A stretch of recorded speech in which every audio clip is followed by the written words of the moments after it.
Ici Marco, coach de management. Je suis aujourd'hui au Château du Pape Clément à Bordeaux avec Olivier qui m'a invité ici une journée incroyable. Une journée incroyable, tout à fait. Et bon matin d'être venu donc pour assister à ce mastermind que je vais faire cet après-midi avec des chefs d'entreprise de Bordeaux. Et le Château Pape Clément, qu'on aura l'occasion de visiter, Oui. donc a une histoire incroyable parce que c'est le pape Clément, qui était un véritable pape, qui était installé à Bordeaux, qui avait cette propriété. Donc dans le chai, nous allons visiter, nous allons voir toute cette énergie de toutes ces collections à la fois de mitres et de robes. Oui, ça va être très intéressant avec toute l'histoire, toute l'énergie qui est ici, on la sent déjà, avec les arbres aussi qui sont millénaires. Ah, les millénaires, tout à fait. C'est puissant, on sent l'énergie. Voilà, ben là, donc l'énergie en fait partie, et comme on va parler des origines d'Hawaï, l'énergie qui vient de l'eau et de l'air, et l'air s'est levé, toi, comme un signe, toi, à ce moment-là. C'est pour ça qu'on est obligé de protéger le micro. Voilà, alors tu voulais me poser une question. Oui, je voulais que tu nous parles justement des sources d'Hawaï avec Ho'oponopono, mais vraiment la source, d'où que ça provient. Tout à fait. Alors Hawaï, c'est bien, tu as dit Hawaï. Moi je dis toujours Hawaï parce que Ha, c'est l'énergie, la respiration. Wa, c'est l'eau. Et I, comme ça, c'est la divinité. Donc c'est l'énergie de l'eau, de la mer bien sûr, des ancêtres, des coquillages et de la divinité. Et là j'ai amené une de mes chemises hawaïennes, mais une véritable chemise, pas celle que l'on trouve en France ou ailleurs avec des motifs. Là c'est des véritables motifs. Véritables motifs, qu'est-ce que tu veux dire?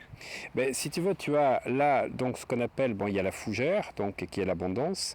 Il va y avoir donc là ici des motifs qui nous relient aux ancêtres. Tu as la fleur de tiare et tu as surtout la couleur, parce qu'il faut savoir qu'une chemise hawaïenne, c'est un véritable, on va dire, tatouage. Tu portes ça comme un signe de reconnaissance. Alors tu portes du bleu parce que le bleu a une couleur, a une signification particulière, le rouge aussi, le vert aussi. Et qu'est-ce que ça signifie le bleu? Le bleu, c'est, on va dire, la santé. C'est aussi, on va dire, le côté positif, l'abondance, côté positif, alors que le rouge, c'est la protection. Le rouge, c'est la protection, c'est la sexualité, c'est l'amour. Et le vert, c'est par contre l'abondance. Voilà. Donc, à part la chemise, qui est un tatouage, il y a aussi les tatouages. Et tu vois, là, j'ai un tatouage qui vient, c'est mon premier tatouage. Je ne pourrais pas montrer l'autre qui est au-dessus. Ça vient de l'île de Pâques. C'est Makemake, le dieu des esprits. Là, c'est Tangata Manu, le dieu protecteur. Là, c'est Manu Tora, qui est l'oiseau qui devient roi, que tu retrouves ici. Tu vois, Makemake, etc. Ici, c'est Makemake. C'est lui. C'est le dieu des esprits. Voilà. Et là, c'est le Paoa qui est le bâton qui te permet d'avoir la puissance. Donc, Makemake, le dieu des esprits, et Tangata Manu et Manu Tora. Et tu vois, tu l'as. Je répète pas, ok? Makemake, Tangata Manu, Manu Tora. Ça, c'est l'œuf qui vient de l'île de Pâques, que tu vas aller chercher au moment du printemps où les clans se battaient pour être celui qui ramenait un œuf, parce que les œufs étaient posés sur 3 rochers qui étaient en dehors de Rapa Nui. Rapa Nui, c'est le nom que l'on donne à l'île de Pâques. Et qu'est-ce qu'ils faisaient pour les gens qui se battaient pour aller chercher? Alors, un jour précis qui était choisi donc par le chaman du village, eh bien, il partait, il plongeait du rocher, il naviguait, si tu veux, à la nage, il y avait à peu près 1 kilomètre, et il devait ramener un œuf, mais l'œuf, il devait être intact. Voilà, alors il se mettait une sorte de bandeau comme un élastique pour mettre l'œuf là, pour nager, et puis tu avais des gens qui pouvaient arriver, écraser l'œuf, du coup il avait perdu, il fallait qu'il retourne, et c'est le premier qui arrivait, qui était élu, donc le Manu Tora, et il avait le bâton de pouvoir, le Paoa, et donc son clan. Avec l'œuf, il avait le bâton du pouvoir. Voilà, c'est ça, c'est ça, et donc ça veut dire un peu ce que tu connais toi au Canada, le bâton de parole, mais ça veut dire que ce bâton de pouvoir, pendant 1 an, donnait le pouvoir au clan. OK, fait que tu avais plusieurs clans qui se battaient pour aller chercher. Voilà, c'est ça. Oh, wow, c'est intéressant. Voilà, c'est ça. Alors, c'est pour montrer que c'est pas par hasard. Voilà, ça vient de l'île de Pâques. J'ai fait le jour de mon anniversaire. C'est en 2009, il y a exactement 10 ans. Donc ce tatouage à l'île de Pâques. À l'île de Pâques, okay. Mais si tu veux. Aussi c'est pas un tatouage comme ça fait. Et je suis allé à Hawaï, donc 1 an après, donc à la sortie du livre de Joe Vital. Voilà, donc je suis allé sur l'île de Pâques. Je suis allé à Oahu, donc à Honolulu, puis j'ai fait Kauai, j'ai fait Maui, j'ai fait Big Island, les 4 îles principales pour voir le grand volcan. Et ça fait donc j'ai marqué l'histoire à la fois de l'île de Pâques et l'histoire donc d'Hawaï sur ma peau. Voilà, parce que j'ai eu des reconnaissances là-bas et des reconnaissances, moi personnellement, je comprenais que j'avais vécu des choses et donc les personnes que j'ai fréquentées m'ont reconnu aussi comme quelqu'un qui avait des connaissances. Des personnes de là-bas, là, des chamans, des tout gens à fait, qui... tout à fait. Alors après Tahiti, effectivement, puisque Tahiti, c'est aussi la culture polynésienne, on parle souvent donc du triangle, on va dire, alors pour certains, on va parler de Hawaï, Nouvelle-Zélande, et on va dire île de Pâques qui encadre parce qu'on va au plus loin.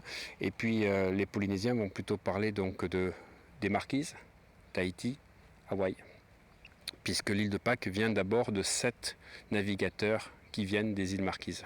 Okay. Donc les îles Marquises, c'est le chanteur Théo Sulpice que vous voyez sur certaines de mes vidéos sur ma chaîne YouTube qui raconte l'histoire et qui raconte l'histoire de Aloha, de son village. Là, j'ai gardé quelques extraits de mes séminaires sur les vidéos YouTube. Voilà. Donc moi, l'histoire hawaïenne, elle ne s'est pas inventée dans les livres, elle s'est inventée parce que je suis allé à l'île de Pâques, je suis allé en Nouvelle-Zélande, je suis allé à Tahiti et je suis allé à Hawaï.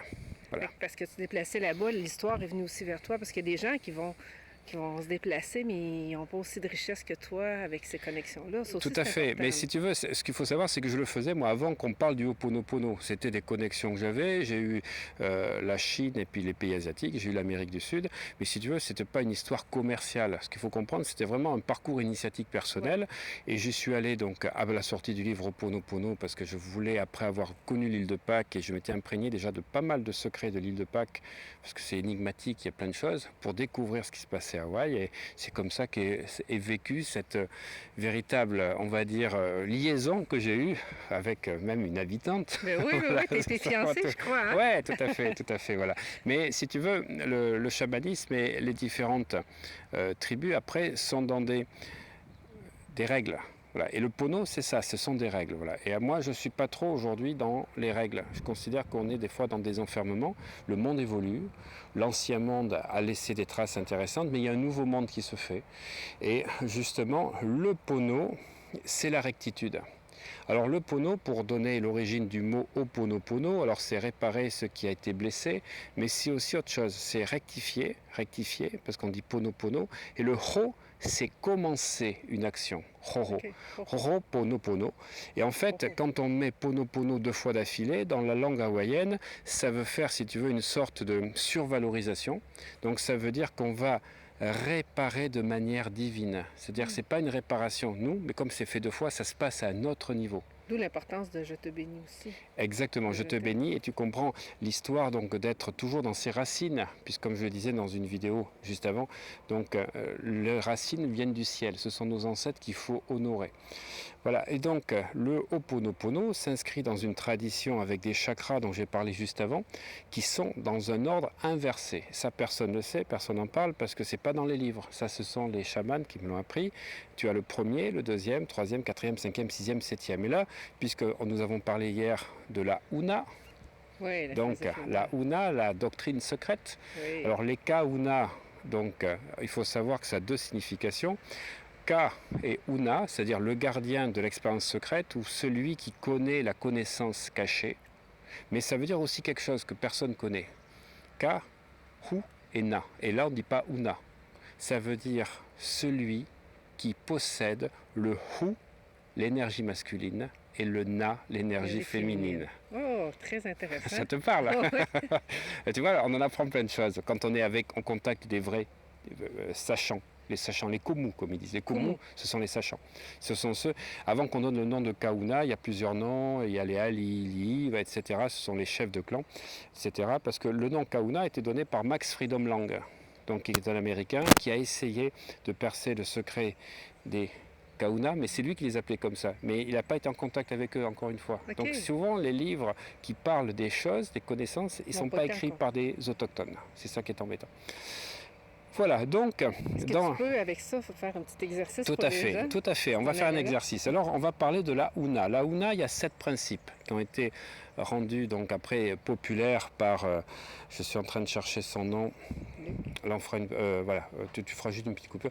Qui ont été rendus célèbres. Donc la Huna, les 7 principes ont été rendus célèbres par Serge Kaili King.